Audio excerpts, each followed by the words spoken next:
Oh, he certainly chimes in a lot more with my politics and the sort of things I sing about. And I think his success, the success of his campaign anyway so far, it just shows you how bland our politics has become in the hope of winning those swing voters in Middle England. The Labour Party seems to have lost touch with its roots, and I think what Jeremy's doing is bringing out the core supporters of the Labour Party who haven't been heard for a long time, and I'm encouraged by that. And, you know, his success so far seems to have created absolute horror among some of the Labour grandees. You know, Tony Blair spoke out about it. Alan Milburn today joining in, saying Labour had a death wish if Jeremy Corbyn is voted as leader. What do you make of that? I think Tony Blair shocked a lot of people when he said if your heart is with Jeremy Corbyn, you need a heart transplant. I'm not interested in a Labour Party that doesn't have a heart. You know, we need politics of the heart. That to me is compassionate politics. And you know, we live in a time of austerity, and what you want from that is not more austerity, but you want compassion. But you know, arguably Labour shifted towards the left under Ed Miliband, and quite clearly it proved to be not what the voters wanted. The left that Ed Miliband shifted towards, I don't think he's really left. He was suggesting a £8 minimum wage. George Osborne has just suggested a £9 minimum wage. You know, Ed Miliband's a lovely bloke, but if George Osborne can trump him on the minimum wage, it's hardly left-wing, is it? Come on. Sorry, you're a protest singer, and there are so many people now saying what you will end up with is a protest party, and protest without power is pointless.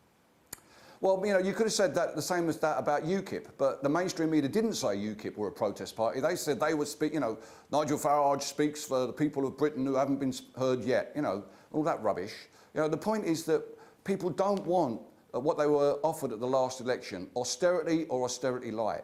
There are millions of people out there who are looking for something else. To those who say that's a utopian dream from the 1980s that really never materialised, what would you say? Well, they said that to Clement Attlee, didn't they? Free healthcare, that's a utopian dream. You'll never get that. Free university education for everybody who wants it. Oh, that's a utopian dream. What do you want that for? You know, these things are always a utopian dream until they happen. And there are insurgent movements right across Europe, in Spain, Podemos, in Italy, in Greece, Syriza, and in Scotland, not the SNP itself, but the movement behind the pro-independence movement, it still has its momentum. And what I'm hoping is that Jeremy Corbyn's campaign, whether he wins or loses, builds enough momentum for people who are on the compassionate side of politics to carry on, to not give up if he doesn't win, to go back to, you know, just grumping at the TV and complaining on the internet. So for you personally, exciting times?